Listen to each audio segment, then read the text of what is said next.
In my mind, career technical education provides educators here in the Commonwealth an opportunity to meet all of the needs of a large group of kids when you look at their talents, their skills, their abilities, and their gifts, and allows you to have something for everyone. It's really opened their eyes to what their career is going to be. They start talking about that as like freshmen and sophomores. We have those real conversations. Okay, what do we need to do now in high school to make sure that you're going to be prepared when you get to college? Or what do you need to do in high school to be prepared for that new career? First year, I've got to take these classes. Second year, I've got to do this. And so they're starting to, I think, build that a lot more than a lot of our kids did in the past. It was like, I don't know what I want to be. I have no clue. I've never tried anything. So it's kind of neat to see the transition. Since Career and Tech has come to Grant County, that test scores are really going up. The students are really making strong improvements, and we're really meeting the expectations of college and career readiness. And they know that there is not one element that is important, it's all the elements. It's the academic side is just as important as the career and tech side. The career and tech side is going to enhance the academic side, and then the career and tech is going to lead them into their future. When you start listening to manufacturing and industry, there are a myriad of jobs and careers that aren't down that same path, that are post-secondary in nature, but they are education fields that are different and highly technical, highly skilled, and jobs that connect a lot with your thinking and problem solving with what you can do with your hands. Today the employers are telling us they want students not just to be able to come and do their hands-on in the work field.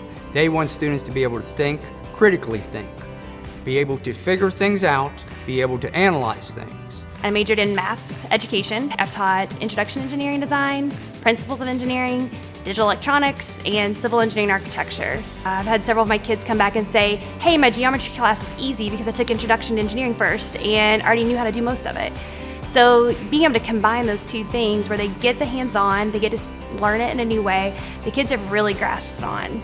It's been very cool. Regular math, you're just doing like the square root of something. With this, you actually have a reason to do the square root of something, because it actually makes sense. Like for a civil engineer, you're trying to find the height of a building or the square footage of a building. So it makes a lot more sense, and you're applying these skills you've been learning over the past 12 years. As a junior, I'm already taking classes out of college. I'm almost done with my associate's degree. And here at the school we offer basic certifications, so I'll be certified as a level entry 1 welder, and then I'll have an associate's degree on top of that, coming right out of high school. I feel like we have a relevant education. I think we went through a time period where a lot were disenfranchised with the traditional high school, pre-college thinking. And they had talent, they had skills, they had ability that we hadn't quite tapped into yet. And I think it's the school's responsibility to figure out how to tap into that resource. We can turn out students in 4 years that have found the passion for agriculture and found a passion for the career and technical education side, and to know that these students are our future. Truly, the students that we run through our program are going to process, market, grow, and feed America. The students definitely have the tools. They can decide what they want to do with their future, and there's so many avenues.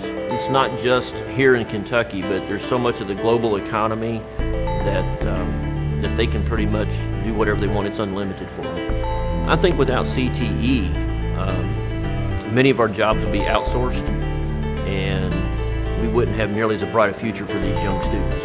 Having kids with the relevant skills that are needed right now, whether it's in industry, manufacturing, and business, that they can use today, creates a more valid workforce that really meets a need without our industry and manufacturing retraining them.